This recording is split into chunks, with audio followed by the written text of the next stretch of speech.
আসসালামু আলাইকুম। পৃথিবীর আয়না ইউটিউব চ্যানেলে আপনাদের স্বাগতম। আমরা হযরত উসমান বিন আফফান রাদিয়াল্লাহু তাআলা আনহু এর জীবনে ঘটে যাওয়া কিছু সত্য ঘটনা বর্ণনা করছিলাম। আজকে এর নবম পর্ব।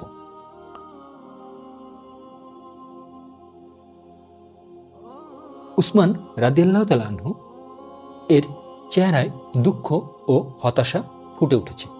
তিনি যখনই কবরস্থানের পাশে যেতেন তখনই খুব কাঁদতেন।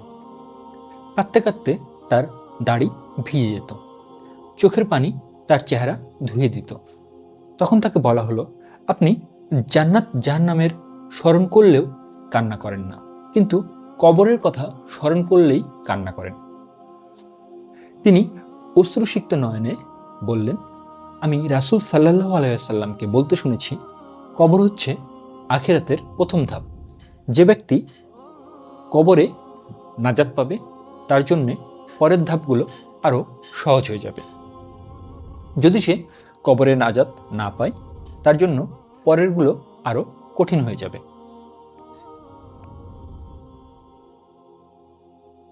অর্থাৎ জান্নাত জাহান্নামের আমরা কথা যদি বলি, সেটির আগে কিন্তু কবরের বিষয়টি আসছে। তো এই জন্য উসমান রাদিয়াল্লাহু তাআলা আনহু কবরের সামনে গেলে কিংবা কবরের কথা মনে করলে অত্যাধিক কান্নাকাটি করছেন, জান্নাত জাহান্নামের তুলনায়ও বেশি কান্নাকাটি করছেন। এই জন্য যে কবর হচ্ছে আখিরাতের প্রথম ধাপ। এই প্রথম ধাপে যদি কেউ নাজাত পেয়ে যায় তাহলে পরবর্তী যে ধাপগুলো রয়েছে সেগুলো তার জন্য সহজ হয়ে যাবে। আর এই কবরের ধাপটি যদি সে পার করতে না পারে, অর্থাৎ কবরে যদি সে নাজাত না পায়, তাহলে পরের ধাপগুলো তার জন্য আরো কঠিন হয়ে যাবে। আব্দুল্লাহ ইন মাসউদ রাদিয়াল্লাহু তাআলা আনহু অসুস্থ হলে উসমান রাদিয়াল্লাহু তাআলা আনহু তাকে দেখতে গেলেন। তিনি তাকে বললেন, তুমি কিসের ভয় করছো? ইবনে মাসউদ রাদিয়াল্লাহু তাআলা আনহু বললেন, আমার গুনার ভয় করছি। তিনি বললেন, তোমার আশা কি? ইবনে মাসউদ রাদিয়াল্লাহু তাআলা আনহু বললেন, আমার প্রভুর রহমত। তিনি বললেন, আমরা কি তোমার জন্য ডাক্তার নিয়ে আসবো না? ইবনে মাসউদ রাদিয়াল্লাহু তাআলা আনহু বললেন, ডাক্তারই তো আমাকে রোগাক্রান্ত করেছেন।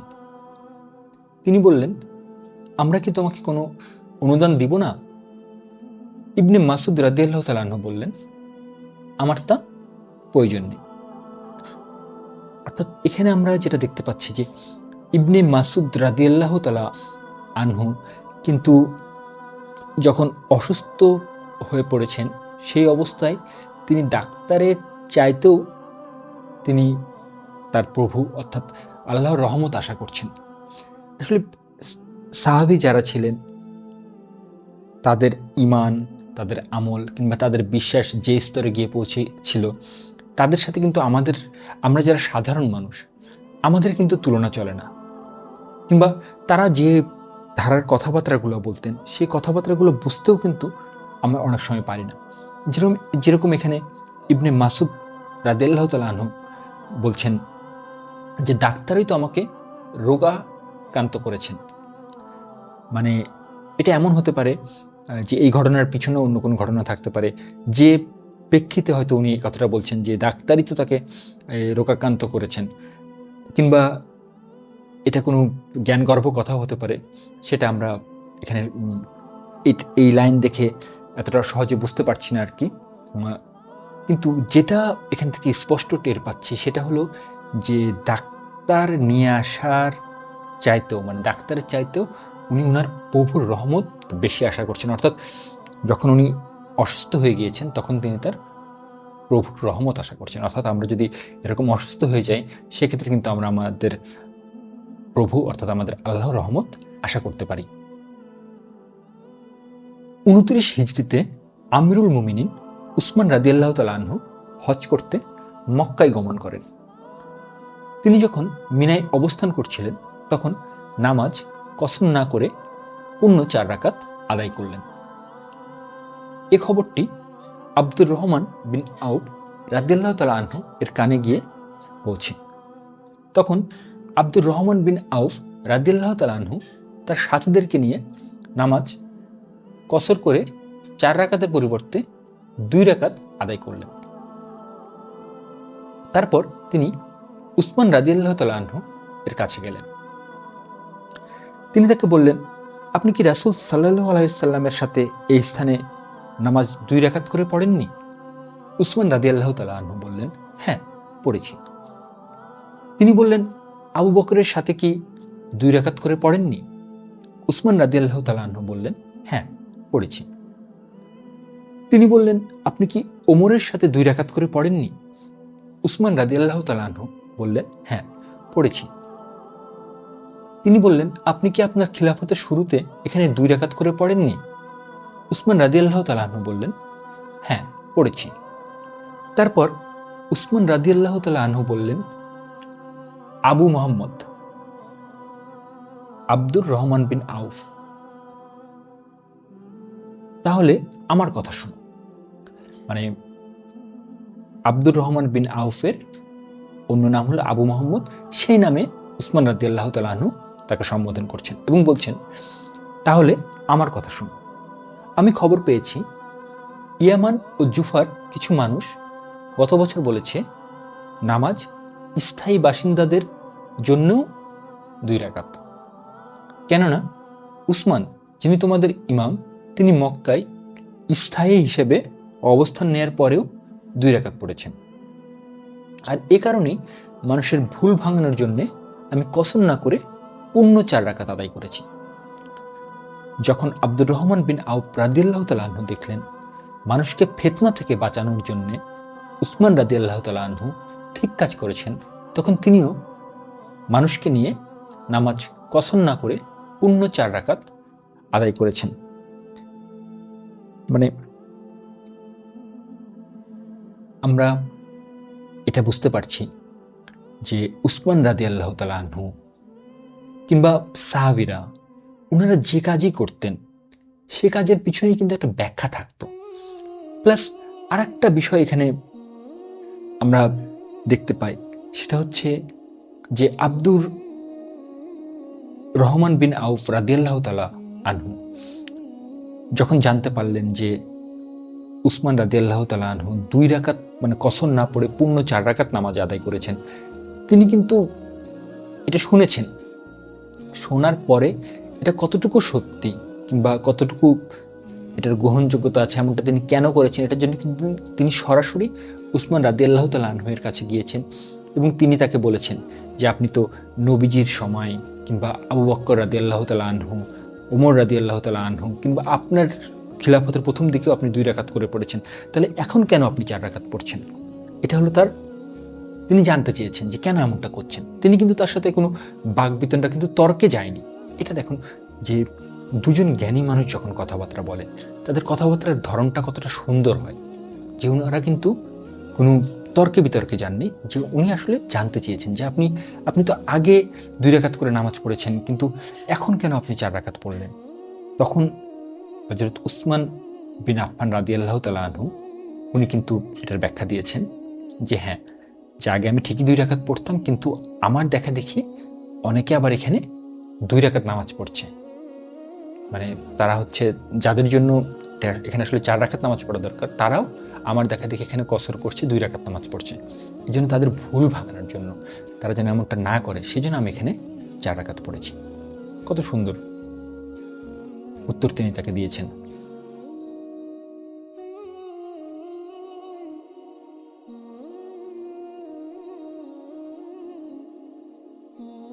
আমিরুল মুমিনিন উসমান রাদিয়াল্লাহু তাআলা আনহু তার কিছু সাথীদেরকে নিয়ে উমরা করার নিয়তে আল্লাহ তাআলার ঘরের উদ্দেশ্যে বের হলেন। এরই মধ্যে কেউ একজন তাকে একটি পাখি রান্না করে হাদিয়ে দিল। তখন তিনি তার সাথীদেরকে বললেন, তোমরা খাও, কিন্তু তিনি নিজে সেখান থেকে খেতে চাইলেন না। তখন আমর বিন আস রাদিয়াল্লাহু তাআলা আনহু অবাক হয়ে বললেন, আমরা কি এমন খাবার খাবো যা আপনি নিজে খাবেন না? এভাবেই উসমান রাদিয়াল্লাহু তাআলা আনহু নিজে না খেয়ে তার সাথীদেরকে প্রাধান্য দিয়ে তাদেরকে খাওয়ালেন। আসলে মানে নিজের খাবার অন্যকে দিয়ে দেয়া, এটা তো নিঃসন্দেহে মানে অন্যকে খাবার খাওয়ানোটা একটা খুবই ভালো কাজ, অন্যকে খাবার খাওয়ানো খুবই ভালো কাজ, উত্তম একটা আমল। কিন্তু এখানে যেটা হয়েছে সেটা হচ্ছে যে উসমান রাদিয়াল্লাহু তাআলা আনহু যে হাদিয়া পেয়েছেন, খাবার হিসেবে যেটা হাদিয়া পেয়েছেন, একটা রান্না করা পাখি, সেটাও তিনি তার সাথীদের দিয়ে দিলেন। অর্থাৎ উসমান রাদিয়াল্লাহু তাআলা আনহু নিজের চাইতেও তার সাথীদেরকে বেশি প্রাধান্য দিয়েছেন এখানে।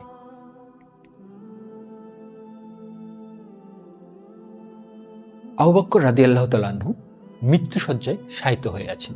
তিনি আল্লাহর সাথে সাক্ষাতের অপেক্ষায় আছেন। মৃত্যুর আগ মুহূর্তে তার ওসিয়তগুলো লেখার জন্য তিনি উসমান রাদিয়াল্লাহু তাআলা আনহুকে ডেকে পাঠালেন। তিনি আসার পর আবু বকর রাদিয়াল্লাহু তাআলা আনহু ওসিয়তগুলো বলতে লাগলেন আর তিনি লিখতে লাগলেন।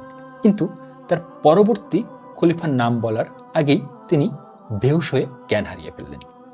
উসমান রাদিয়াল্লাহু তাআলা আনহু তার পরবর্তী খলিফা হিসেবে ওমর বিন খাত্তাব রাদিয়াল্লাহু তাআলা আনহু এর নাম লিখলেন।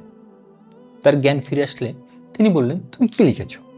উসমান রাদিয়াল্লাহু তাআলা আনহু বললেন, হ্যাঁ আমি লিখেছি। তিনি বললেন, কার নাম লিখেছ? উসমান রাদিয়াল্লাহু তাআলা আনহু বললেন, আমি ওমরের নাম লিখেছি। তখন আবু বকর রাদিয়াল্লাহু তাআলা আনহু প্রফুল্ল বদনে বললেন, আমি যার নাম লিখতে বলার ইচ্ছা করেছি তুমি তার নামও লিখেছ।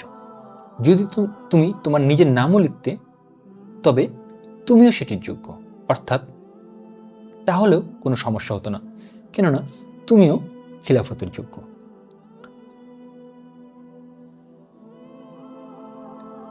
মানে তাদের বিচক্ষণতা কোন পর্যায়ে গিয়ে পৌঁছাতে পারে দেখুন, যে গোটা মুসলিম জাহানের জন্য খলিফার নাম লেখা হচ্ছে, সেখানে আবু বকর রাদিয়াল্লাহু তাআলা আনহু সেই খলিফার নাম বলার আগেই, কারণ তিনি যেহেতু মৃত্যুশয্যায়, পরবর্তী খলিফা তো নির্বাচন করতে হবে, তো সেই খলিফার নাম বলার আগেই তিনি জ্ঞান হারিয়ে ফেলেছেন। এবং তখন উসমান রাদিয়াল্লাহু তাআলা আনহু নিজের বিচার বিবেচনা এবং নিজের জ্ঞান থেকে ওমর বিন খাত্তাব রাদিয়াল্লাহু তাআলা আনহু এর নাম লিখেছেন। এরপরে যখন আবু বকর রাদিয়াল্লাহু তাআলা আনহু জ্ঞান ফিরলেন এবং তিনি যখন জানতে চাইলেন যে তুমি কি নাম লিখেছো কিনা, তখন উসমান রাদিয়াল্লাহু তাআলা আনহু বললেন, হ্যাঁ আমি নাম লিখেছি। এবং তিনি জানালেন যে তিনি ওমর বিন খাত্তাব রাদিয়াল্লাহু তাআলা আনহু এর নাম লিখেছেন। তা আবু বকর তার সাথে পূর্ণ সম্মতি জ্ঞাপন করলো এবং এটা বলল যে তুমি যদি তোমার নিজের নামও লিখতে সেটাও ঠিক ছিল, কারণ তুমিও খিলাফতের যোগ্য। আলহামদুলিল্লাহ। আজকের মতো ঘটনা এই পর্যন্তই। এরকম আরও ঘটনা জানার জন্য এবং শোনার জন্য কাইন্ডলি আমাদের সাথেই থাকুন। ধন্যবাদ।